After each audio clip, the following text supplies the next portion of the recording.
From Michiana, this is ABC 57 News with breaking news. ABC 57 News staying on top of the breaking news out of the University of Notre Dame. Longtime men's basketball coach Mike Brey is stepping down at the end of this season. Good morning, everyone. I'm Brian Connie Bear. And I'm Allison Hayes. That's right. We are just minutes away from taking Mike Brey's press conference live.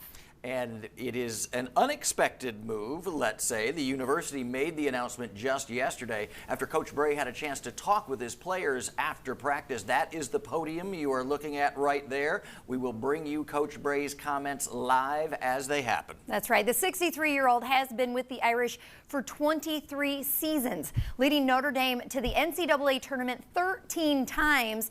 And with 481 wins, he is the winningest coach in program history, Brian. And generally a really nice guy, too. Absolutely. Lots of fans and former players that we've talked with over the last 24 hours, they weren't necessarily shocked by the announcement, but they're definitely sad to see Coach Brey leave. Everybody gets along with Mike Brey. He's a man of the people. He'll look you in the eye. He'll shake your hands. And you've been talking to some of those players. What are they saying? Yeah, in fact, just this morning, LaFonso Ellis, one of the greatest Notre Dame men's basketball players of all time, he texted me. He said he is sad for us, meaning the program, meaning Notre Dame, but he is so excited for Coach Brey. And then you see Chris Thomas right there. He absolutely adores him. Demetrius Jackson, of course, a local product out of Mishawaka, Marion, and Jordan Cornette there. He even went to Twitter and just shared his love for Coach Brey. And if you watch any of Mike Brey's social media feed, it's all former players. That's his greatest love, is the connections that he's made with those players, those relationships over the years, and really his relationships with everyone within the basketball community and right here in Michiana. Yeah, and you see those pictures. It's all smiles. It's all hugs. It's all laughs. He was serious about coaching, and he could get after his players when they weren't doing what he thought they should be doing. But he seems like a kind person, right? He's the same whether you're the CEO or the ball boy. You know, he treats everybody the same, doesn't he? Well, I mentioned this last night on ABC 57 when we were talking about Brey. When I would sit down to do an interview with him, he would ask just as many questions about me and my family. He'd tease me about the mayor of Niles as my husband, but he got it. You know, he actually cared. He genuinely cared about me as a person and all of the reporters in our area or anyone. Go sit at Ruth's Chris and have dinner, and you might run into him there, and he'll chat up with you all night long.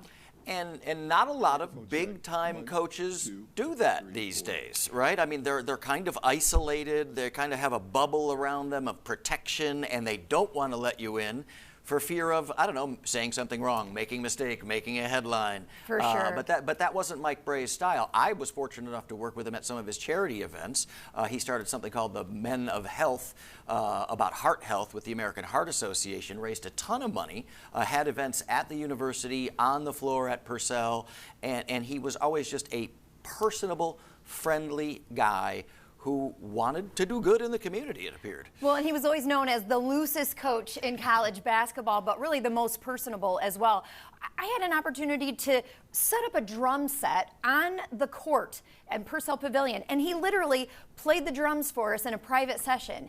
We played Pig with him on our tip-off show. He played cornhole with us on ABC 57 Kickoff this football season.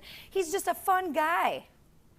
Yeah, and here is one Game of Thrones. Yeah, the announcement. There he is, the king from the court, as it were. I believe the press conference is just about to get underway. We want to take you there live. There he is with the drum set you were talking about. That is beautiful. Also, when you were called on, we will take now Mike Brey live as he begins his press conference, as he states that he will be stepping down at the end of the season.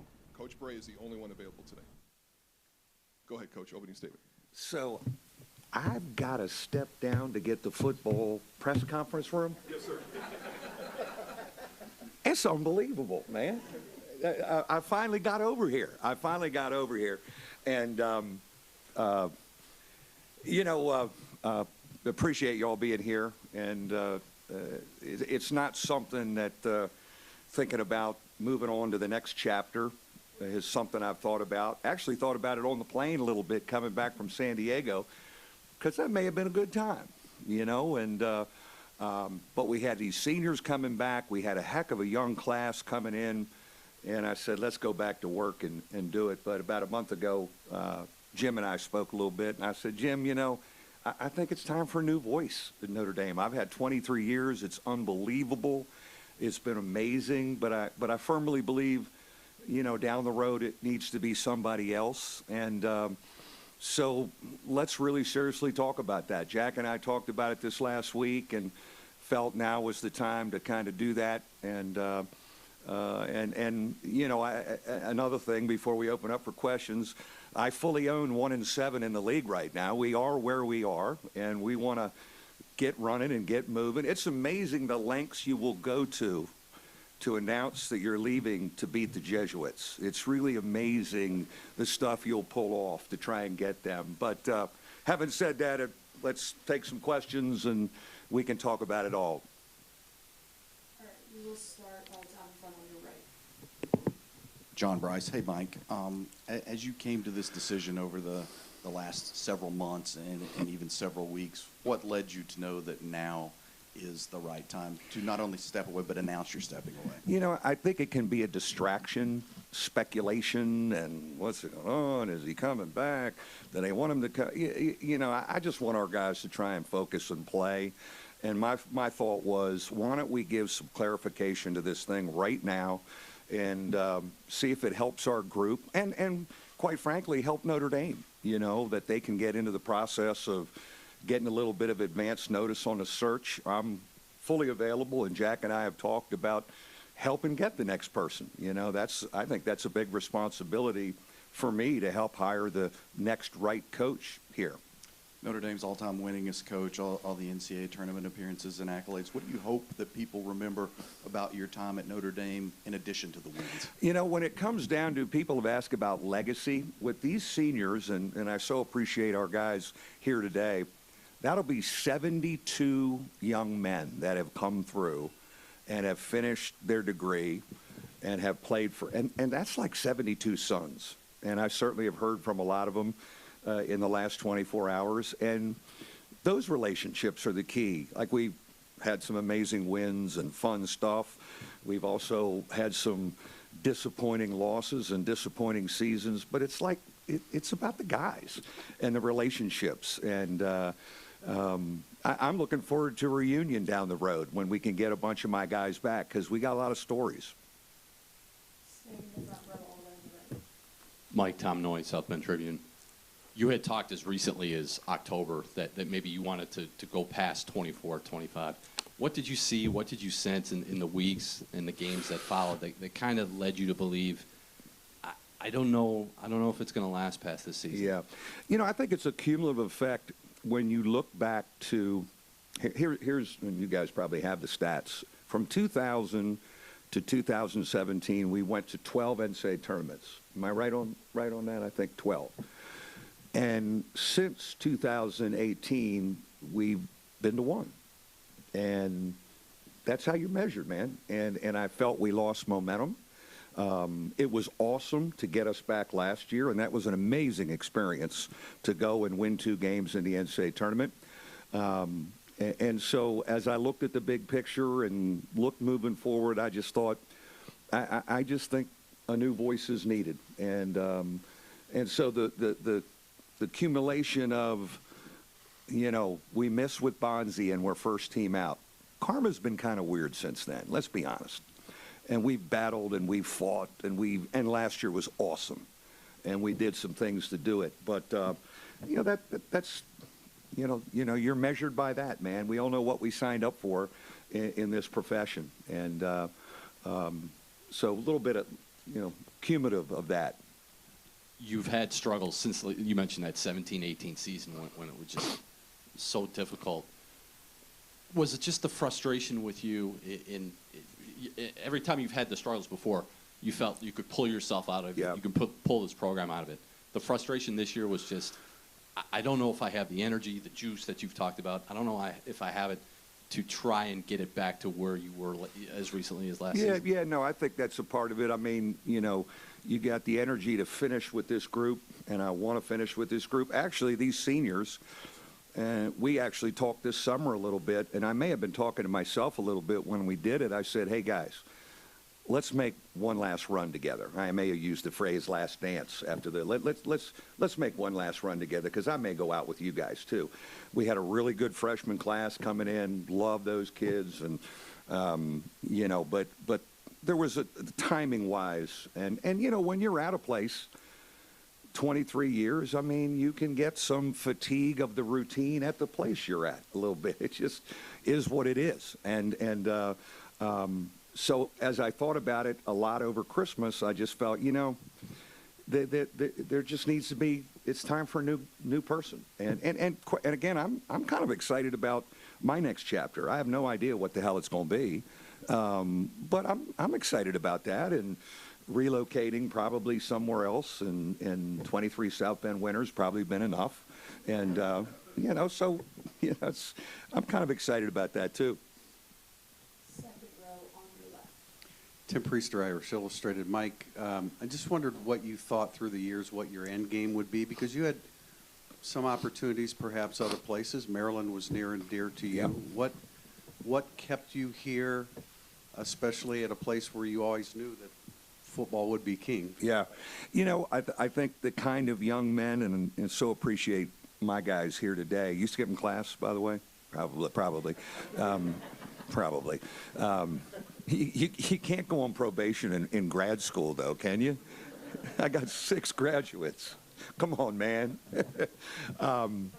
The makeup of the young people that you get to work with here. And I see a lot of ours, so appreciate some of my fellow coaches here. That's why we've got a lot of long-term people here with me, and that's why we're here, man. It's just unbelievable young people to work with, and then, you know, you kind of made the program yours. You put your name on it, and then it was like, well, I don't want to reinvent at another place, and I always felt this would be, you know, the last job, and it obviously is.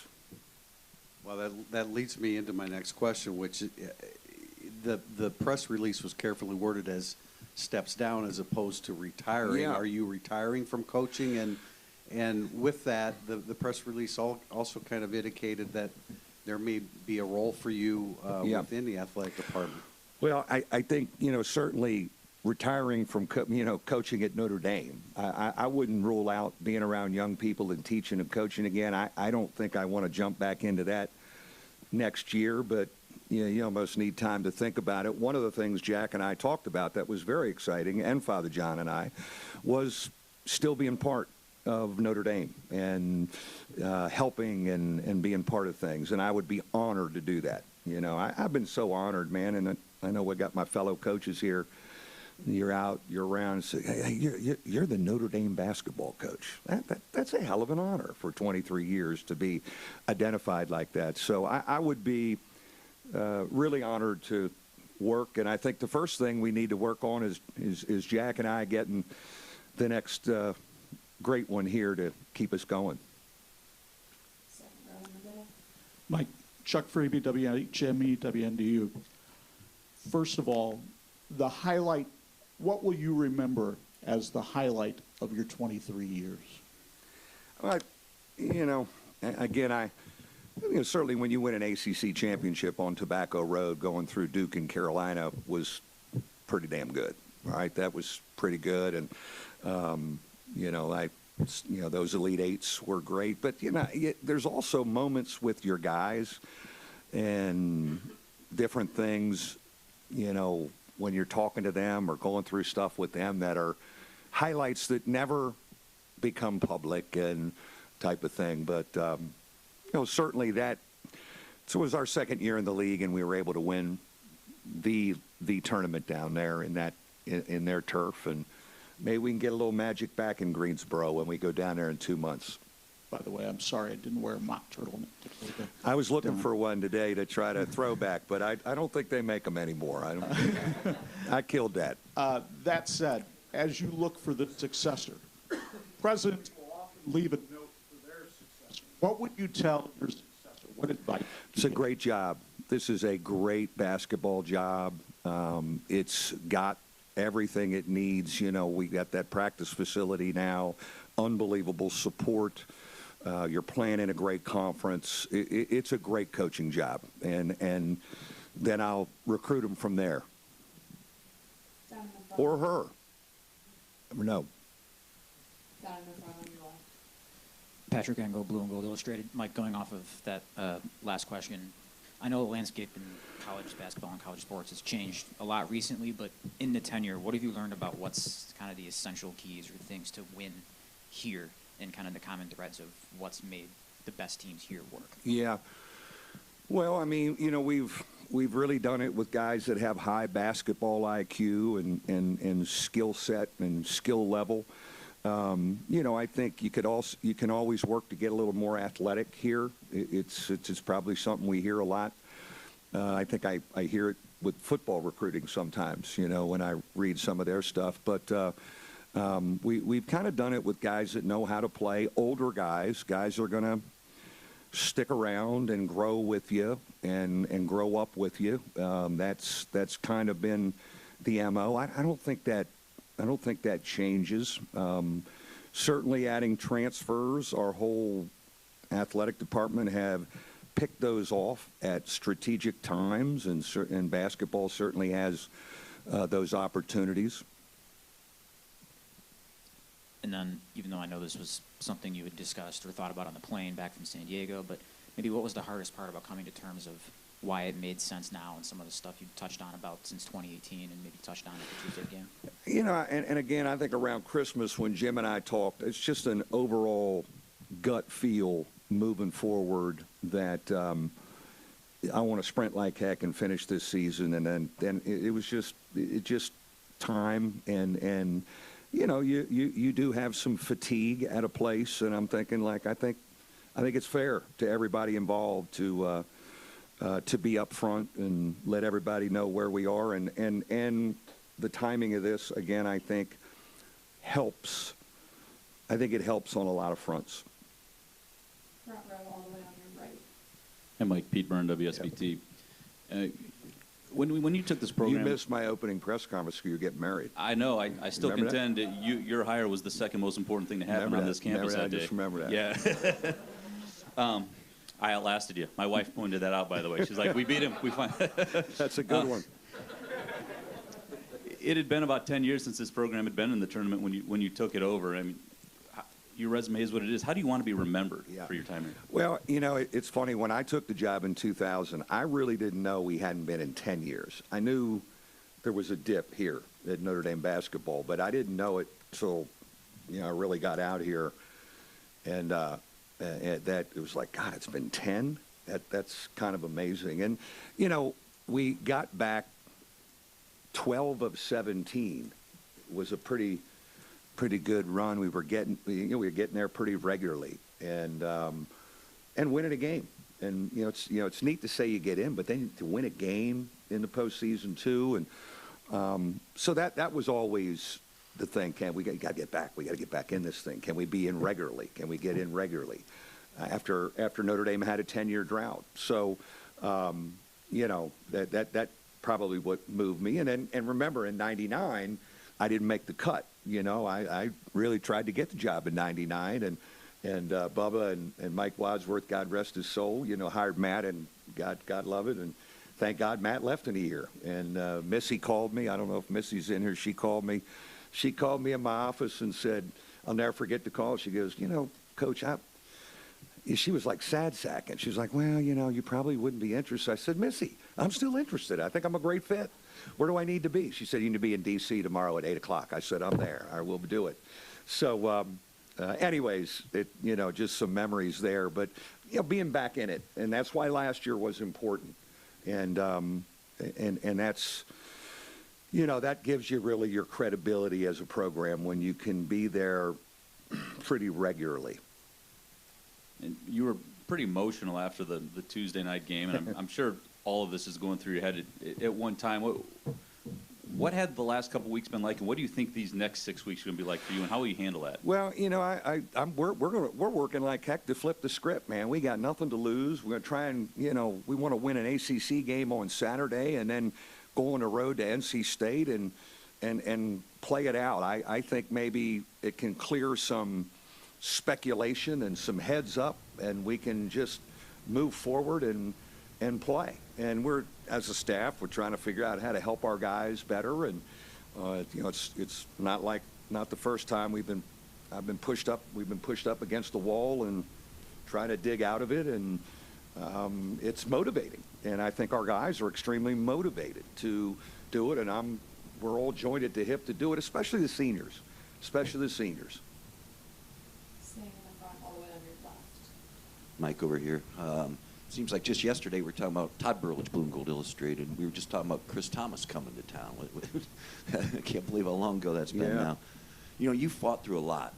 Facilities. I remember the old Partridge Family look inside Purcell Pavilion with tape holding the seats together.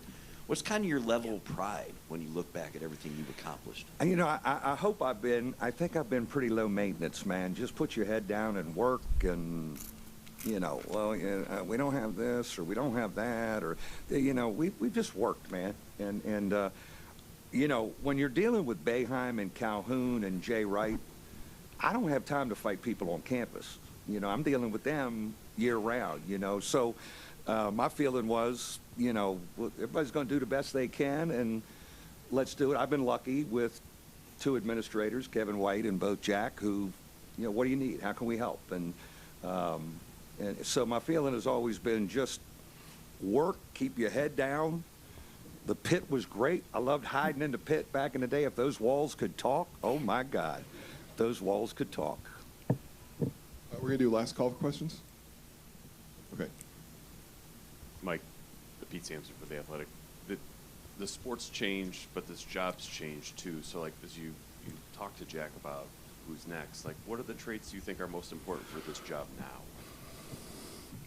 You know, the climate of college athletics and college basketball is, you know, is certainly different with NIL and the transfer portal, and you got to be really energized to manage that and attack that. And yeah, I think that would be the first thing. And you know, certainly college athletics may get back on the tracks. We have new leadership. It's going to be interesting to see over the next couple of years. I'd love to help with that. You know, I offer my services to try and help with that. I've been part of the NABC board, and, you know, we tried to help with some things. So, but that's a big part of it. And then understanding the mission here, you know, understanding what this place is all about and embracing it. And, you know, I firmly believe, I think I've done that. I've loved it. I've been honored to be here, but the climate moving forward, and I'm excited to talk about candidates at the right time about this. The climate moving forward within our mission. Let's talk about that, because it's different. It's different. The embrace is such a vital part here. How quickly did that happen for you? And there are examples along the way where you feel like the embrace of Notre Dame, like it's such an important part. Yeah. Why that matters, when you felt like you got it. Well, you know, in '99 when I was a finalist, I just felt I was a great fit given my background. You know, I had those years at Duke and understanding, you know, being at a great school and how to recruit to it, and so I felt there was a really good fit. I'll say this, though, in '99 and then even in 2000, you know, South Bend, Indiana to an East Coast guy was like, how far is that? But the Big East saved me because it was connected to the Big East. I was like, yeah, it's kind of East Coast. And yeah. So we play in D.C. and Jersey and Philly, and I can go back there and recruit. Okay, I can work with this. And so, you know, now I'm an honorary Michiander, I'm sure, in 23 years. But, you know, that was a big part of it. I think that's it. Thank you, Coach. Thanks, guys. See you Saturday.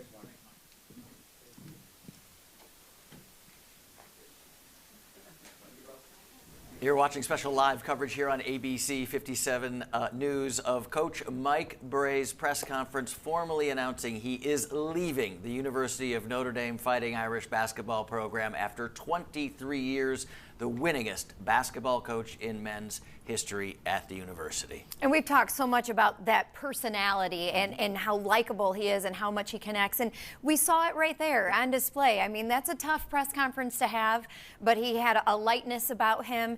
And it was really his decision. It came down to what was best for the program and to move it forward into the future and how to get the best candidate here to fill his shoes. He wants to help with that. He said it is time. It's time. It's a great job for any coach, and he's been honored to coach at Notre Dame, but he says, and this is a quote, "I think it's time for a new voice at Notre Dame men's basketball." And you know, he owned his team's struggles too, right? They're not having a great season. They made the NCAA tournament last year, won 2 games. He said that was a thrill to get back in the big dance, win a couple games.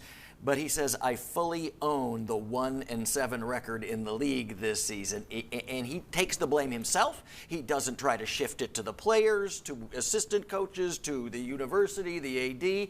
He owns it.